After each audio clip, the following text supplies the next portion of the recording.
சகிப்புத்தன்மை இருந்தால் இறுதியில் வெற்றி உங்களுக்கே. மேல் கிளையிலே நாகம், கீழே வேங்கை. நடுக்கிளையை பிடித்து தொங்கிக் கொண்டிருப்பதுதான் வாழ்க்கை. கை வலிக்கும், சகித்து கொள்ளுங்கள். நேரம் ஆக ஆக வேங்கை விடை பெற்றுக்கொள்ளும். சகிப்பு தன்மையின் இறுதி மகிழ்ச்சிகரமான வெற்றியாக இருக்கும். கவிஞர் கண்ணதாசன் எவ்வளவு அழகாக சொல்லியிருக்கிறார். அனுபவித்து சொல்லி இருக்கும் இந்த பொன்மொழி நம் அனைவருடைய வாழ்க்கைக்கும் மிக அவசியமான ஒன்று.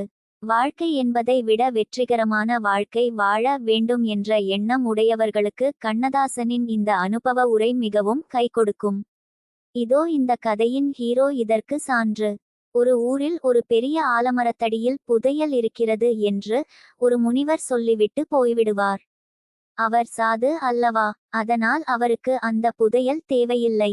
இதை கேட்டு அந்த ஊர் மக்கள் ஒவ்வொருவராக மரத்தின் அடியில் சென்று சுற்றிலும் குழியை தோண்டி பார்ப்பார்கள். அங்கு எந்த புதையலும் இருக்காது.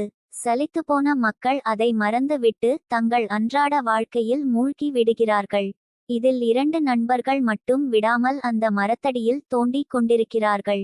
ஒரு கட்டத்தில் அதில் ஒருவன், அடப்போப்பா, புதையலாவது ஒண்ணாவது, அந்த சாது நல்லா ஏமாத்திட்டார் என்றபடி ஏமாந்து போனவனாக மேலே ஏறி விடுகிறான். பரம ஏழையான மற்றொருவன் உணவு நீரின்றி தோண்டுகிறான். அவன் தனது அத்தனை உபாதைகளையும் சகித்து கொண்டு முனிவரின் வார்த்தைகளை மட்டுமே நம்பி செயலில் இறங்கினான். அட, என்ன இது! அவன் கைகளில் ஒரு செப்புக்குடம். அது முழுக்க தங்க நாணயங்கள். புதையல் அவனுக்கு சொந்தமானது. வயிறு முழுக்க பசி வேதனை. உடலில் கற்களின் காயங்கள். எங்கே அருகிலிருக்கும் மரம் விழுந்து இறக்கும் நிலை வருமோ என்ற அச்சம். இத்தனையையும் சகித்து கொண்டு தனக்கு அந்த புதையல் கிடைத்தே தீர வேண்டும் என்ற ஒரே நோக்குடன் முயற்சி செய்த அவன் இப்போது வெற்றி பெற்ற பெரும் பணக்காரன். இவன்தான் நமது ரோல் மாடல். யாருக்குத்தான் பிரச்சனை இல்லை?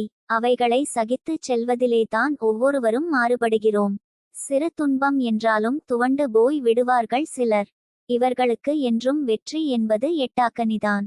எதிர்வரும் விமர்சனங்களையும் சவால்களையும் சகித்து முன்னேறுபவர்களே வெற்றியை ருசிக்க முடியும்.